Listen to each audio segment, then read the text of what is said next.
Warahmatullahi wabarakatuh. Alhamdulillahirabbil alamin. Wassalatu wassalamu ala Rasulillah nabiyina Muhammadin wa ala alihi wa ashabihi wa man tabi'ahum bi ihsan ila yaumiddin. Amma ba'd. Alhamdulillah, kembali pada malam hari ini kita melanjutkan kajian tafsir dengan tentunya membaca tafsir surah Al-Baqarah. Pada malam hari ini kita akan kembali melanjutkan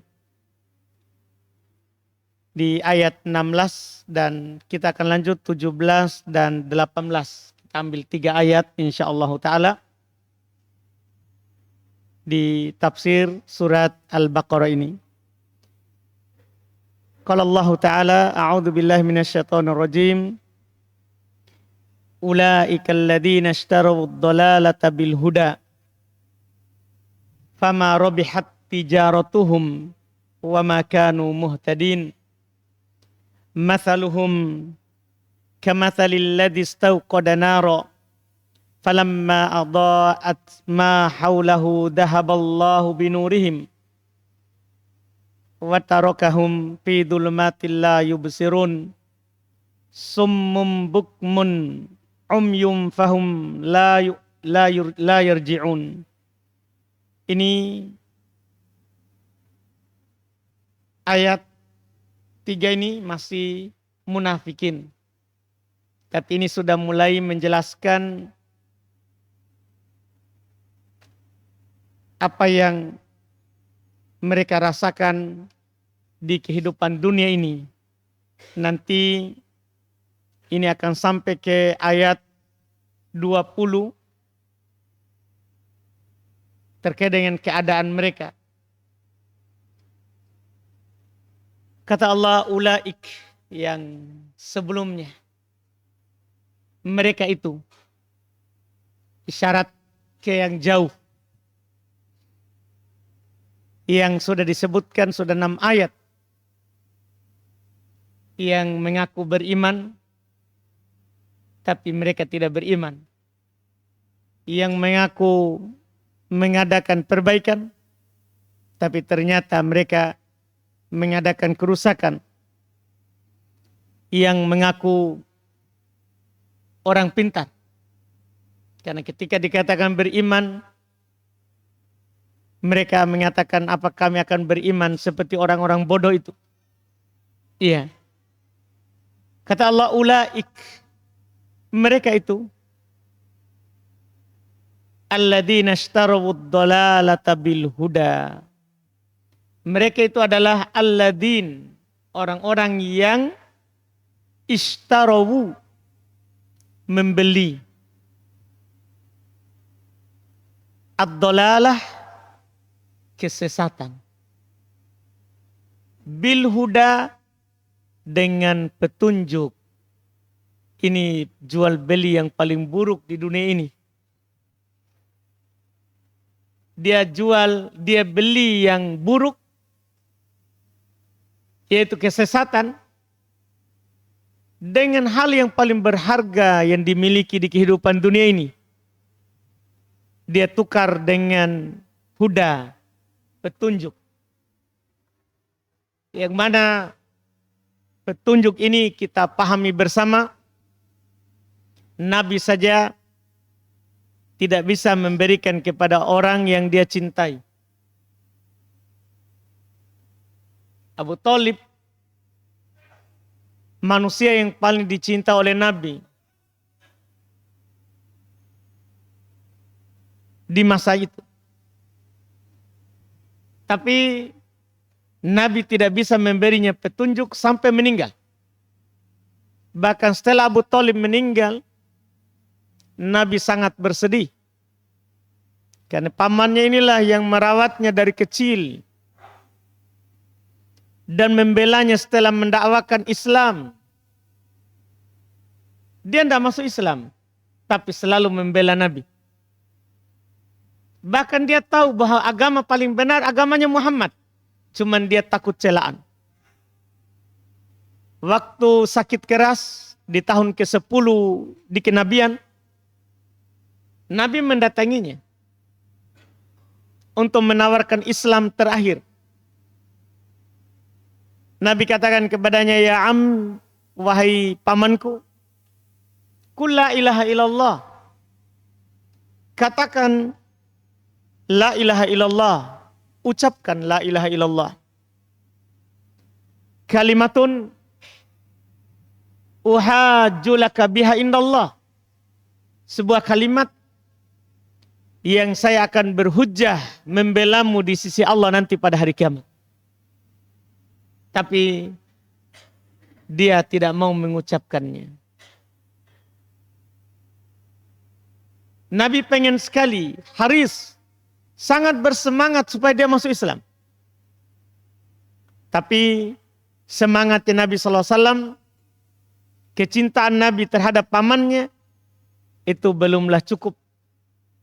Karena hidayah itu murni di tangan Allah. Ketika meninggal, Nabi bersedih, Allah turunkan ayat.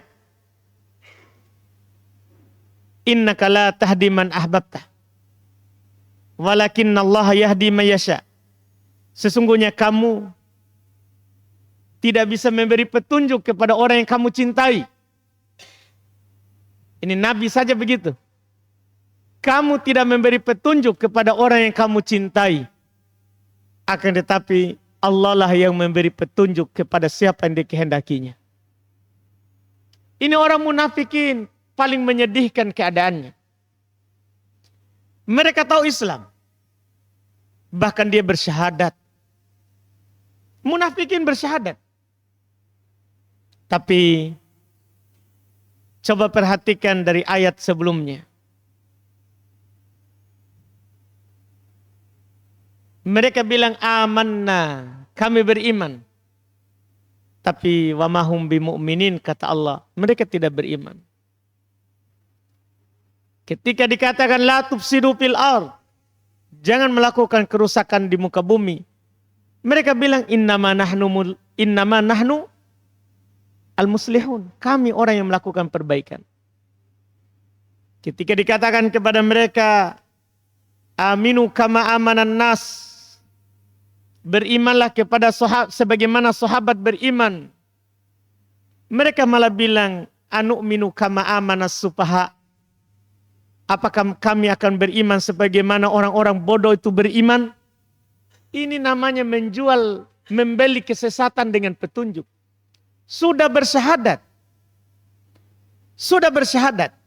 Berpakaian-pakaian Islam. Bahkan pentolannya Ubay ibn Salul waktu meninggal, itu dia anaknya datang meminta jubahnya Rasulullah untuk dikafankan dia. Rasulullah tidak membunuhnya mereka. Karena khawatir, karena pandangan orang luar, ini Muhammad membunuh Muslim. Pandangan orang luar. Nabi kita tahu ini orang-orangnya. Tapi Nabi tidak membunuhnya karena nanti orang akan berkata bahwa bahaya Islam. Membunuh sesama Muslim. Itu nanti orang akan takut dimanfaatkan nanti oleh orang-orang kafir untuk membuat orang lari dari Islam. Lari dari Islam bahkan membenci kaum muslimin. Dan itu harus kita pahami dan kita melihat juga sebagai bentuk bukti apa yang dilakukan oleh Nabi inilah yang benar. Walaupun kita tahu itu salah, tapi kalau orang akan membenci Islam, kalau kita lakukan, jangan dilakukan. Kita coba bisa melihat yang terjadi di negeri kita ini, adanya orang-orang berjubah bom. Semua orang menganggap bahwa semua yang berjubah ini masalah. Semua yang berjenggot ini bahaya. Bahaya. Tiba-tiba nanti dia akan bawakan bom di rumah kita. Gara-gara perbuatannya sebagian orang. Nah, inilah yang dijaga oleh Nabi. Inilah yang dijaga oleh Nabi. Jadi Nabi menjaga bukan karena mereka Muslim. Itu munafik. Iya. Dia kafir. Cuman penampilannya seperti muslim. Dia bersyahadat. Iya. Dan secara hakikat di sini disingkap. Ulaikal ladzina ishtarawud dhalalata bil huda. Mereka itulah yang membeli kesesatan dengan petunjuk. Sudah dapat petunjuk bersyahadat tapi dia tukar dengan kesesatan. Naudzubillah. Ini transaksi yang paling buruk yang tidak akan pernah mendatangkan keberuntungan. Kata Allah, fama robihat, maka tidak akan pernah beruntung. Tijaratuhum, perniagaan mereka. Perdagangan yang seperti ini tidak ada untungnya. Tidak ada untungnya di dunia. Tidak ada untungnya di akhirat. Lihat orang munafikin di akhirat. Di ayat yang lain Allah katakan apa? Fiddarkil asfali minan nar. Berada di tingkatan paling bawah dari neraka. Surga itu darajat, tingkatnya ke atas. Neraka tingkatnya darokat. Jadi tingkat ke bawah namanya darokat. Tingkat ke atas namanya darajat. Surga tingkatnya ke atas. Neraka tingkatnya ke bawah. Orang munafikin Allah katakan fiddarkil asfali minan nar. Di tingkatan paling bawah dari neraka. Naudzubillah. Orang seperti ini kata Allah, fama robihat tijaratuhum. Tidak akan pernah beruntung perdagangan mereka. Perniagaan mereka tidak mungkin beruntung. Kenapa? Karena menjual yang paling berharga, menukar yang paling berharga dengan sesuatu yang tidak ada sama sekali harganya. Kita kalau pedagang, paham sekali lah. Tidak ada pedagang yang berakal di dunia ini yang mau beli yang murahan dengan yang mahal. Tidak ada. Kalau ada, itu sudah setengah. Kalau enggak setengah ya, sebetulnya sudah tertutup akalnya. Tidak ada ini. Iya, tidak ada orang. Kita tanya saja, banyak mungkin sini pedagang ya. Iya, pedagang. Pak Yudi ini pedagang ya. Gimana Pak Yudi? Pak Yani ya? Iya. Ada enggak pedagang yang mau beli, Pak Yudi mobil lah. Enggak iklan ini saudara. Mau ditukar mobil bagus tak dengan mobil rongsokan. Kan secara akal. Secara akal ini. Bagi orang yang masih terbuka akalnya. Tapi orang munafikin Mbak. Wajar. Allah akan jelaskan sebentar keadaannya. Di ayat 17. Dan 18. Kita akan memahami kenapa sampai begitu. Kenapa sampai dia mau jual petunjuk yang paling mahal ini dalam hidup. Nabi saja tidak bisa kasih. Kenapa dia bisa jual itu petunjuk? Dia beli kesesatan. Dia jual itu yang paling berharga yang dimiliki. Dengan yang paling tidak ada nilainya. Kita akan paham sebentar. Di ayat-ayat berikutnya. Kata Allah, fama robihat tijaratuhum. Tidak akan pernah beruntung perdagangan mereka ini. Wa makanu muhtadin. Dan mereka tidak akan pernah mendapat petunjuk. Karena orang itu akan mendapat petunjuk kalau memang ada keinginannya dalam hati untuk baik. Kalau orang dalam hatinya memang mau baik, bergembiralah. Pasti dia akan ketemu dengan kebaikan. Tapi orang ini tidak ada kemauannya terhadap kebaikan. Memang dia mau yang sesat. Mau kesesatan. Maka Allah katakan, wa makanu muhtadin. Dan mereka tidak akan pernah mendapatkan petunjuk. Naudzubillah. Dari sini kita bisa ambil faedah. Ketika kita memilih kesesatan, jalan yang tidak lurus. Padahal kita sudah ditunjuki oleh Allah jalan yang lurus. Tapi kita pilih yang bengkok. Maka kita tidak akan mendapat petunjuk. Karena kita sendiri yang pilih. Kita sendiri yang berpaling itu dari jalan. Allah subhanahu wa ta'ala telah tunjuk. Hada siroti mustaqima fattabi'uh. Ini adalah jalanku yang lurus, ikuti. Allah sudah bilang begitu. Nabi juga pernah beliau pernah beliau temani para sahabat lagi gali kuburan. Lagi gali kubur. Maka sambil menunggu gali kubur, Nabi pernah garis satu garis, lurus. Dan Nabi garis di kiri dan kanan. Garis yang banyak. Setelah itu Nabi bilang, hada sabilullah. Yang ini nih yang lurus adalah jalannya Allah. Iya. Dan ini di kiri dan di kanan subul. Ma min sabil illa wala syaiton yad'u ilaih. Ini samping kiri kanan jalan-jalan yang tidak ada satu jalan pun di kiri dan kanan ini kecuali ada setan yang mengajak kita ke sana. Ayo, jangan lurus saja. Jangan lurus saja. Ada yang ke kiri, ada ke kanan. Ada setan. Kemudian di sana ada jalan Allah. Yang lurus ini, kalau kita tidak menengok ke kiri dan ke kanan, kita tidak akan sesat selama-lamanya. Nabi yang bilang. Kata Nabi, taraktu fikum syai'ain. Ma in tamassaktum bihima lan tadillu ba'di abada. Saya tinggalkan kepada kalian dua perkara. Inilah jalannya Allah ini. Saya tinggalkan kepada kalian dua perkara. Tidaklah kalian berpegang dengan kedua itu, kecuali pasti kalian tidak akan sesat setelahku selama-lamanya. Kitabullah wa sunnati. Kitabnya Allah dan sunnahku.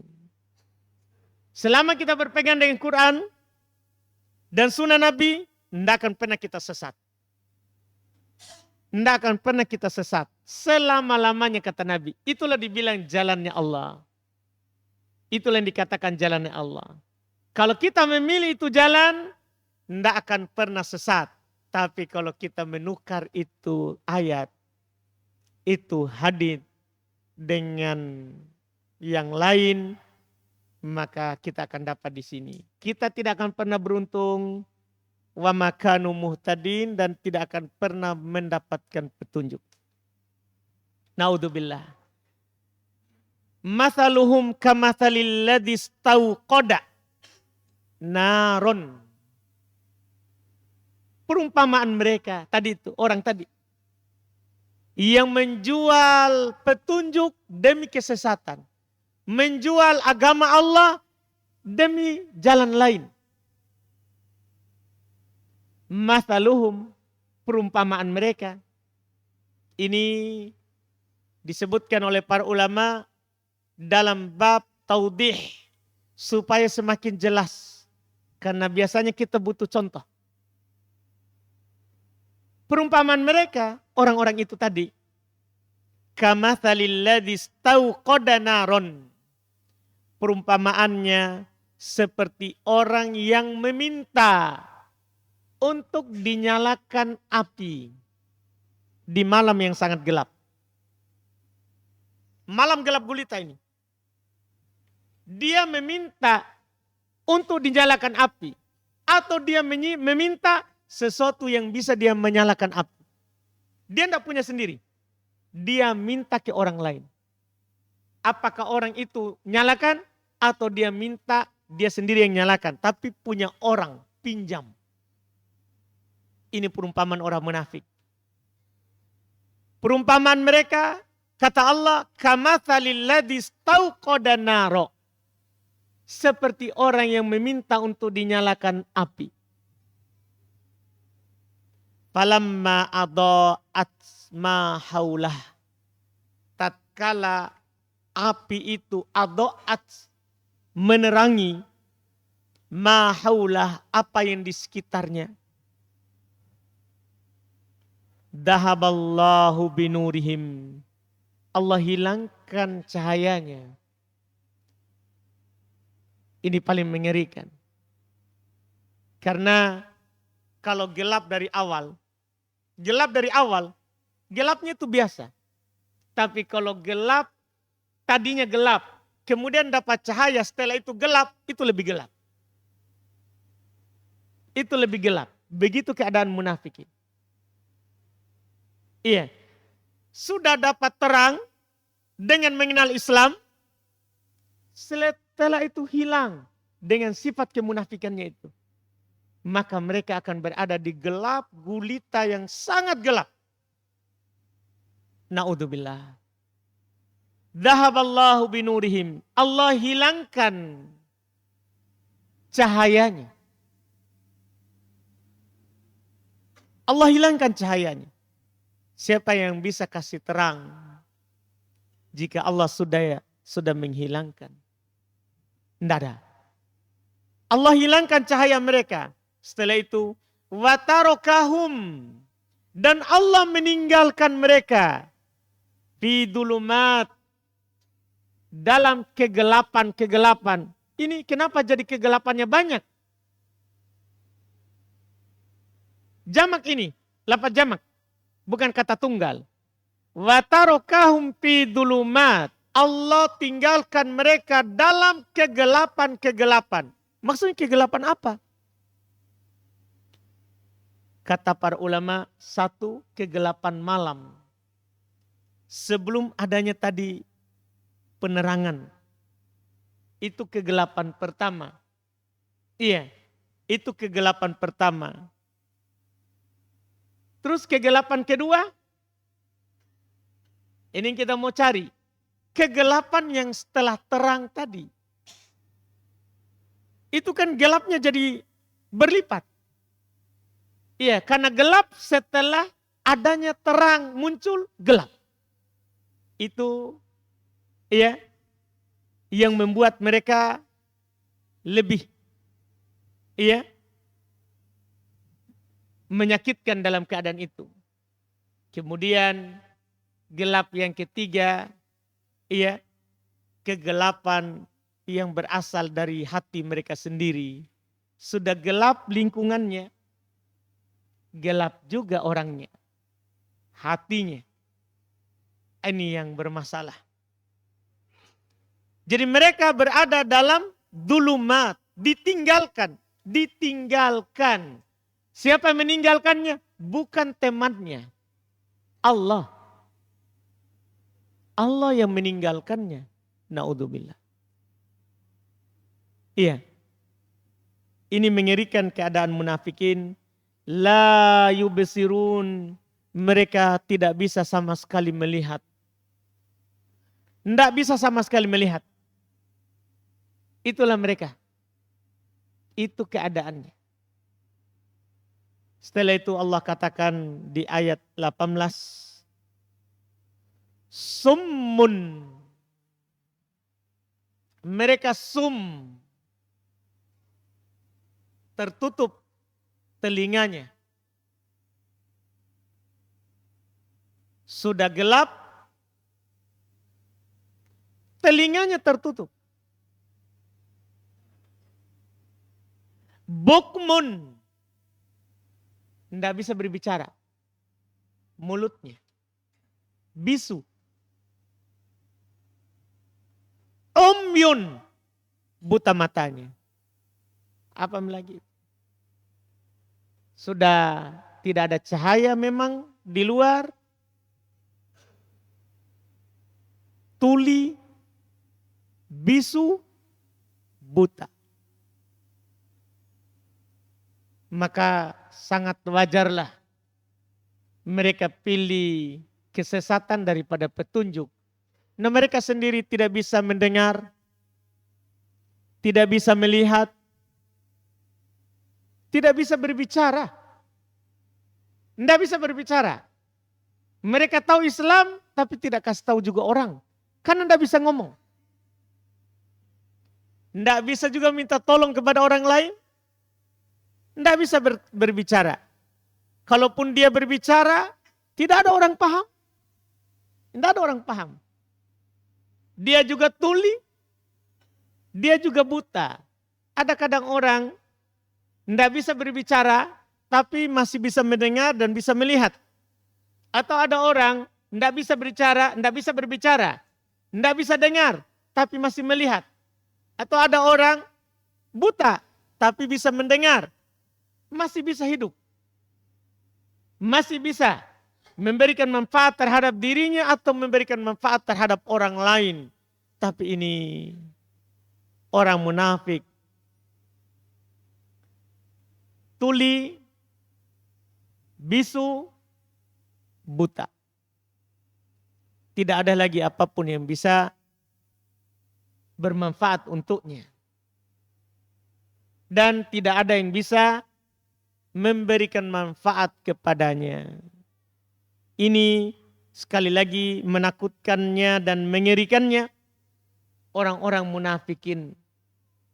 Orang-orang munafikin, makanya kata Allah, fahum la yarji'un. Maka mereka tidak akan pernah kembali. Allah yang bilang ini. Mereka tidak akan pernah kembali ke jalan Allah yang benar. Tidak mungkin. Dia sudah buta, tuli, bisu, berada di gelap gulita. Berada di gelap gulita. Tidak ada orang di sekitarnya yang bisa membantunya. Tidak ada. Iya. Sekali lagi, ini sifat munafikin ini, naudzubillah, semoga kita semua terlindung darinya.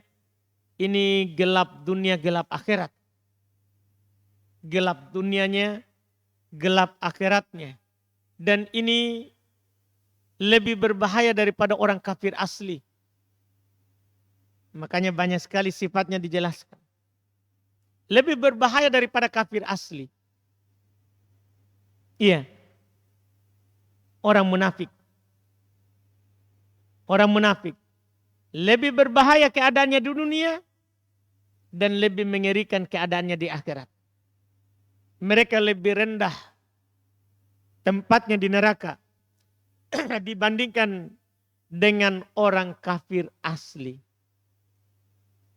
Di bawah, paling bawah, naudzubillah.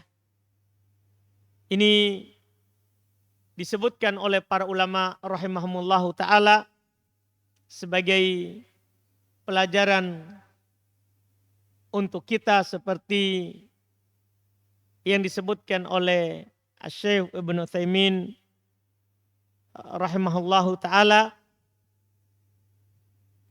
Mereka ini adalah orang yang di kehidupan dunia ini tidak ada kejelasan. Mudzabdzabina baina dzalik. Mereka bimbang di antara dalam kehidupannya. La ilaha ula, tidak ke kafir. Wala ilaha ula, tidak ke mukmin. Naudzubillah. Iya. Padahal agama ini sudah jelas. Tidak ada agama yang lebih jelas daripada Islam. Yang mengajarkan semuanya. Tidak ada yang lebih jelas daripada Islam. Bersamaan dengan itu dia syariat terakhir. Tidak ada lagi penghapusan. Kalau syariat sebelumnya ada penghapusan.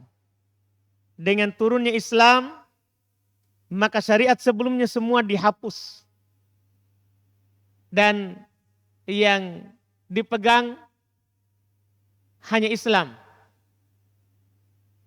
Seandainya Musa saja hidup kata Nabi, dia tidak ada kelapangan baginya kecuali mengikuti Islam. Isa nanti yang turun di akhir zaman akan berhukum dengan hukum Islam. Karena tidak ada agama yang lebih bagus daripada Islam. Tidak ada. Karena ini Islam, agama yang dinyatakan sempurna oleh Allah sendiri. Al-yauma akmaltu lakum dinakum. Pada hari ini, kata Allah, saya telah sempurnakan untuk kalian agama kalian. Dan Islam ini satu-satunya agama yang diridhoi. Waraditu lakumul Islam madinah, kata Allah. Saya telah ridho Islam ini sebagai agama kalian. Dan Islam ini adalah salah satu-satunya agama yang diterima oleh Allah. Kalau kita cari selain Islam, kita tidak akan diterima sedikit pun. Allah yang bilang begitu. Wa may yabtaghi ghairal islami dinan fala yuqbala minhu. Siapa yang mencari selain Islam sebagai agama, maka tidak akan diterima darinya. Siapa yang mencari selain Islam sebagai agama, maka tidak akan diterima darinya. Di dunia ini, di akhirat, wa huwa fil akhirati laminal khosirin. Dia di akhirat akan termasuk orang yang merugi. Akan termasuk orang yang merugi. Bersamaan dengan itu, ternyata ada orang memilih selain Islam. Di masa Nabi, munafik. Orang-orang munafik. Naudzubillah. Padahal tidak ada kebahagiaan dunia dan tidak ada kebahagiaan akhirat kecuali dengan Islam. Islamlah yang menjamin kita. Iya. Untuk bahagia dunia, bahagia akhirat. Kata Nabi, Qulu la ilaha illallah tuflihu. Ucapkanlah la ilaha illallah. Artinya masuklah Islam. Kalian akan beruntung. Kalian akan beruntung. Itu Nabi yang mengatakan seperti itu. Kalian akan beruntung. Ini kalau kita masuk Islam. Tapi namanya hidayah kan mahal. Memang murni Allah yang punya.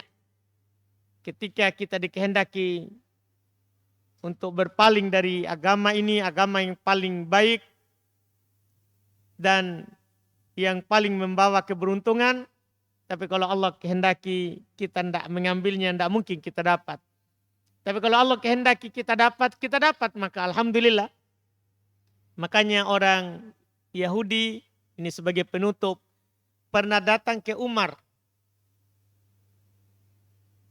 Ibn Khattab radhiyallahu ta'ala waktu menjadi khalifah.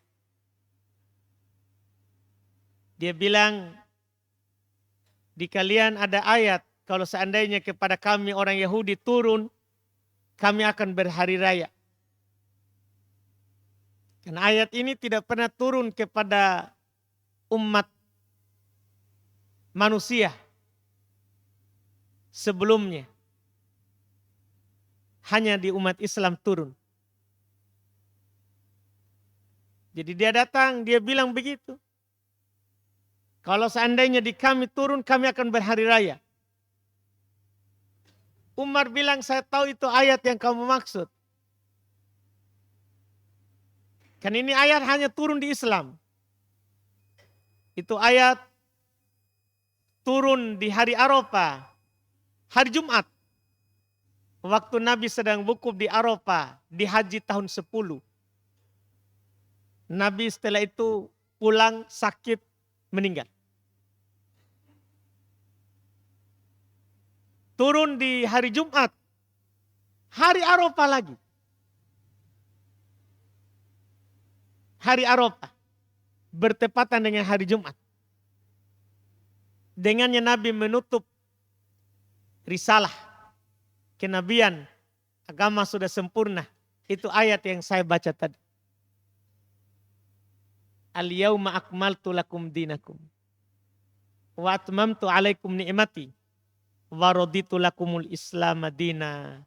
Ini ayat adalah ayat yang paling mulia di kita di umat Islam. Bahwa agama ini telah sempurna kalau kita dapat, alhamdulillah. Makanya kata Nabi SAW, addu alaiha bin nawajid. kita harus gigit agama ini dengan gigi geraham. Jangan gigi depan, mudah dicabut, mudah orang ambil. Tapi gigitlah dengan gigi geraham yang dalam. Supaya kuat, tidak mudah keluar. Tidak mudah kita berubah. Dengan berubahnya keadaan, berubahnya hati, kadang naik, kadang turun, kita tiba-tiba berubah. Enggak boleh, karena ini berbahaya sekali. Setelah adanya cahaya kemudian kita futur, itu lebih gelap. Banyak itu orang kalau sudah kenal kebaikan kemudian berubah, dia lebih gelap daripada sebelumnya. Dia akan lebih gelap daripada sebelumnya. Naudzubillah. Makanya kata Nabi, qaribu wasaddidu. Berusahalah mendekat. Dan berusahalah istiqomah saja. Kita tidak usah berlebihan. Mendekat saja. Kalau tidak bisa persis, mendekat saja. Dan saddidu. Ini yang paling penting, istiqomah. Itu yang paling penting. Iya, daripada kita semangat sehari, 2 hari, sebulan, 2 bulan, kemudian setelah itu kita mundur, futur. Lebih baik kita sedikit tapi istiqomah. Yang paling disuka oleh Allah adalah yang terus kita lakukan walaupun sedikit. Dalam hadits Aisyah radhiyallahu taala jangan sampai kita seperti ini, keadaan munafikin. So tahu Islam akan menjaga darahnya, menjaga hartanya, tapi dia memilih kesesatan. Naudzubillah.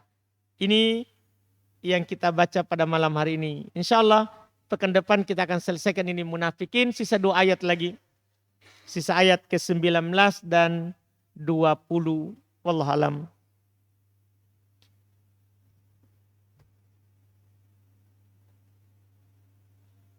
Gimana kalau kita adzan dulu, Pak?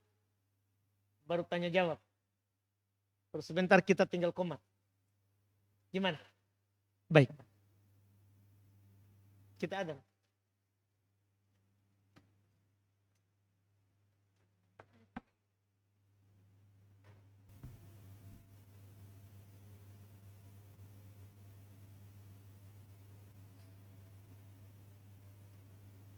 Baik, kita baca. Di sini ada pertanyaan. Apa hukum menghadiri acara 7 bulanan? Dalam kurung orang hamil. Apakah itu termasuk bid'ah, Ustaz? Pertama, terkait dengan anak dulu ya. Seorang jika dapat rezeki anak, ya, tidak ada acara saat mulai hamil sampai dia lahir. Setelah lahir baru ada. Karena lafaz haditsnya Nabi SAW katakan, al-gulam murtahanun bi aqiqatih. Seorang anak kalau sudah lahir, itu dia tergadaikan dengan akikahnya. Yudbahu anhu yaumas sabi'. Dipotong untuknya hari ke-7. Dipotong untuknya hari ke-7. Wa yusamma. Diberi nama, resmikan namanya di hari ke-7. Wa yuhlaq ra'suh. Dan dicukur rambutnya. Dicukur rambutnya, yang rambut tadi yang dia bawa lahir. Kemudian ditimbang.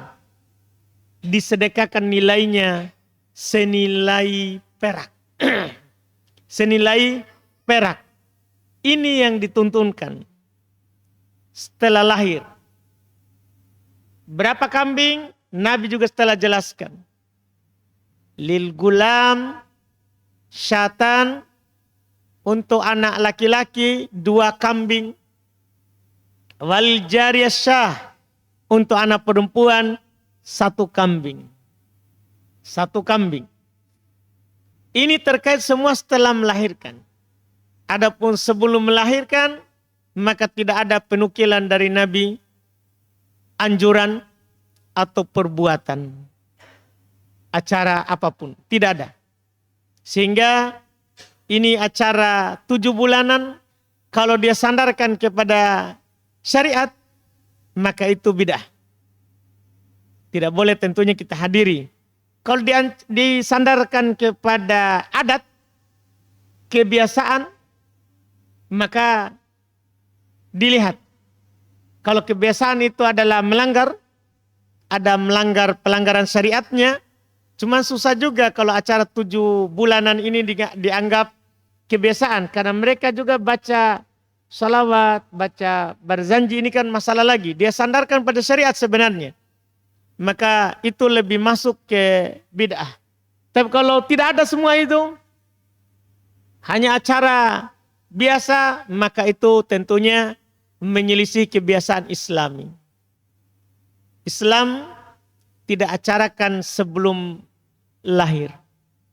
Kalau lahir, itu pun lahir, ulama mengatakan harus dia menangis baru bisa diacarakan. Artinya kalau lahir tidak menangis, meninggal. Tidak diakikahkan. Bahkan ada yang berpendapat seperti itu. Iya. Kalau lahir tidak menangis, bahkan tidak diakikahkan. Walaupun di sana ada ulama yang berpendapat, diakikahkan yang penting keluar sudah ditiup ruh, yaitu usianya 4 bulan ke atas. Sunnah diakikahkan. Sunnah diakikahkan. Itu semua di lahiran. Setelah lahiran. Sebelum itu, tidak ada syariat apapun. Tidak ada syariat apapun. Wallahualam. Bagaimana hukum menjual gambar di internet? Baik dalam bentuk foto maupun yang digambar. Makhluk bernyawa atau tidak bernyawa. Kalau tidak bernyawa, halal. Halal. Kalau bernyawa, tidak. Karena syariat kita mengharamkan menggambar yang bernyawa. Kata Nabi SAW, la'anallahul musawwirin. Allah melaknat orang-orang yang menggambar. Yang bernyawa. Dari mana kita tahu bernyawa? Di hadits. Orang gambar yang bernyawa nanti di hari kiamat akan disuruh tiupkan ruh kepada yang dia gambar. Dan tidak mungkin dia lakukan. Itu menjadi siksaan untuknya. Iya. Makanya menggambar yang bernyawa dosa besar. Sehingga menjualnya tidak boleh. Menjualnya tidak diperbolehkan. Adapun kalau tidak bernyawa, melukis gunung, pohon, pemandangan, sungai, laut, itu halal digambar, halal tentunya dijual. Halal tentunya dijual, wallahualam. Pertanyaan berikutnya, dalam sujud dianjurkan perbanyak doa. Apakah boleh berdoa dalam bahasa Indonesia kalau bahasa Arabnya tidak diketahui? Tidak. Karena Nabi SAW bersabda, inna hadis sholalat tasluhu li kalamin nas. Solat itu tidak cocok untuk ucapan manusia. Tidak cocok. Jadi harus kita doa. Makanya para sahabat bertanya seperti Abu Bakar, doa apa yang saya harus ucapkan? Nabi ajarkan kepadanya doa. Padahal dia bahasa Arab ini. Abu Bakar bahasa Arab. Berbahasa Arab. Karena orang Arab. Tapi dia tanya. Pertanyaan ini membuat kita paham bahwa harus doanya bahasa Arab. Dan memang Nabi ajarkan. Doanya. Iya. Karena Abu Bakar bertanya. Ada juga yang Abu Bakar. Ada juga sahabat yang tidak bertanya, tapi Nabi langsung kasih tahu doanya. Ini menunjukkan sekali lagi doa di dalam sholat, doa yang warid, doa yang ada datang dari Nabi. Kalau kita mau berdoa dengan bahasa Indo, di luar sholat, jangan berputus asa. Banyak tempat lain. Banyak tempat lain yang kita bisa berdoa dengan bahasa kita. Ada sepertinya malam terakhir, ada antara adzan dan iqamat. Itu waktu mustajabah.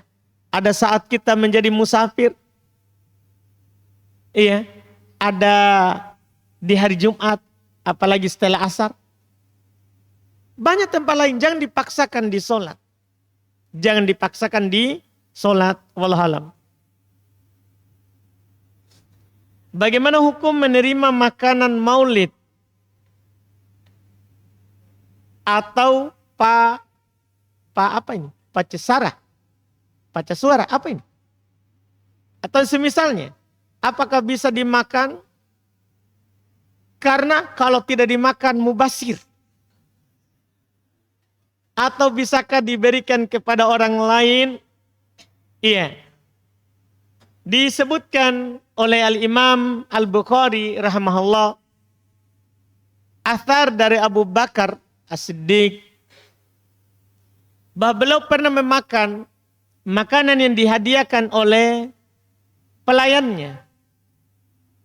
Ketika beliau dikasih tahu itu adalah perayaan dari perayaan jahiliyah, bukan perayaan Islam, maka beliau masukkan jarinya di tenggorokannya dan dimuntahkan.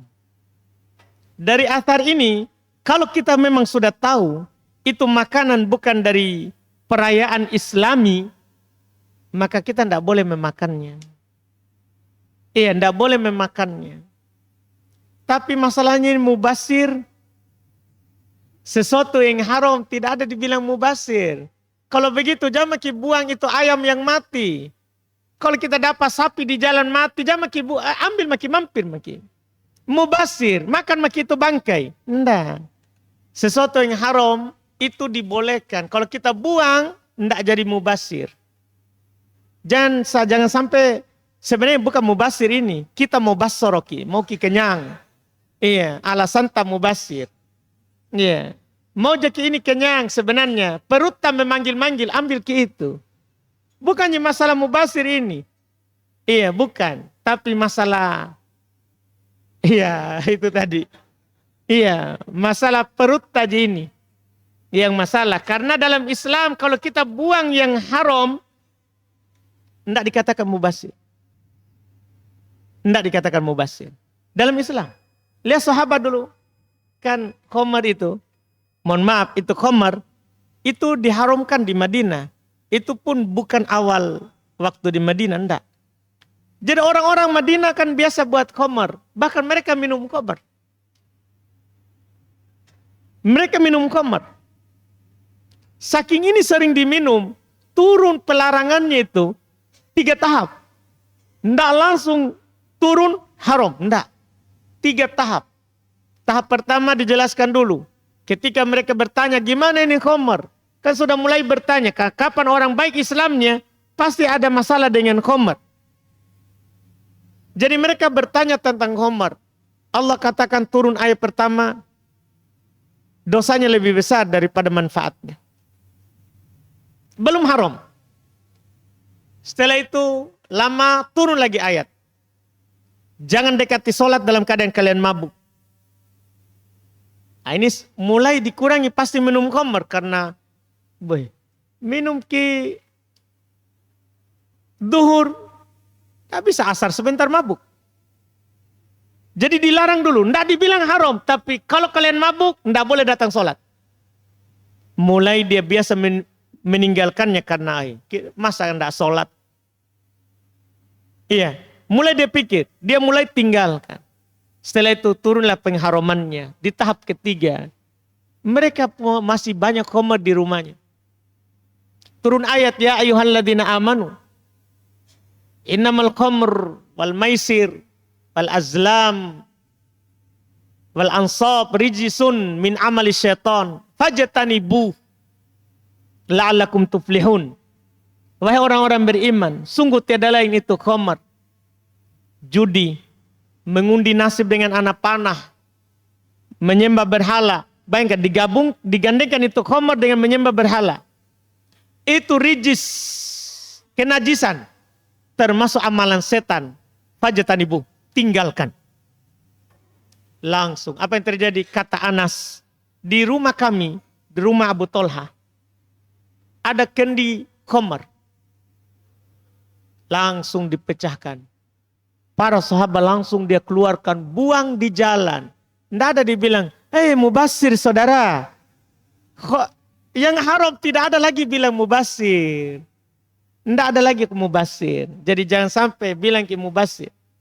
Iya, tidak. Tidak ada lagi mubasir kalau haram. dibuang di jalan-jalan oleh para sahabat. Wallahualam. Itu yang harus kita pahami. Wallahualam. Ini pertanyaan berikutnya, pertanyaan terakhir ini. Apa Ustaz posisi telunjuk waktu tahiyat awal dan tahiyat akhir? Kapan diturunkan? Kalau sudah selesai tahiyat tak? Selesai bacaan doa tak? Karena dalam hadits Ibnu Umar, Nabi berisyarat yad'u biha dengan membaca doa tasyahud. Itu dari at-tahiyatu lillah sampai akhir tak baca doa. Kalau sudah selesai kita tidak ada lagi permintaan tak turunkan. Karena ini isyarat pengganti dari angkat tangan. Kan kalau dalam doa kita disunahkan angkat tangan. Disunahkan angkat tangan. Maka penggantinya adalah ini isyarat. Karena Nabi kalau berdoa itu angkat tangan begini atau berisyarat begini. Berisyarat dengan telunjuk. Seperti di doa Jumat. Khutbah Jumat belum tidak doa begini. Belum berdoa begini. Mengangkat dari jari telunjuk. Nah ini kita di tasyahud. Jadi kapan selesai kita berdoa, turunkan. Turunkan. Di dalam tasyahud. Itu disyariatkannya. Dan disyariatkan dari awal tasyahud. Bukan mulai dari asyhadu an la ilaha illallah. Tidak. Tidak ada dalilnya itu. Bahkan orang-orang Syafi'iyah seperti Ibnu Sabbak, Syafi'i Tulen, dia mengatakan kami tidak punya dalil. Akan diangkatnya itu jari saat illallah. Atau saat apa itu? Biasa orang saat apa? Asyhadu. Tidak ada. Mereka tidak punya dalil sama sekali. Ya. Terus kenapa dia lakukan? Kan ilallah hanya Allah. Satu. Wah ini cocok logi ini. Kita tidak pakai. Iya, yang dipakai adalah hadits Ibnu Umar. Nabi berisyarat saat bertasyahud. Yaitu dari awal at-tahiyat. Kapan kita mulai at-tahiyat? Mulai kita angkat. Mulai kita mengangkatnya. Itu wallahualam. Kita cukupkan. Mudah-mudahan bermanfaat. InsyaAllah kita lanjut lagi di pertemuan akan datang. Subhanakallahumma wa bihamdik. Asyhadu an la ilaha illa anta astaghfiruka wa atubu ilaik. Assalamualaikum warahmatullahi wabarakatuh.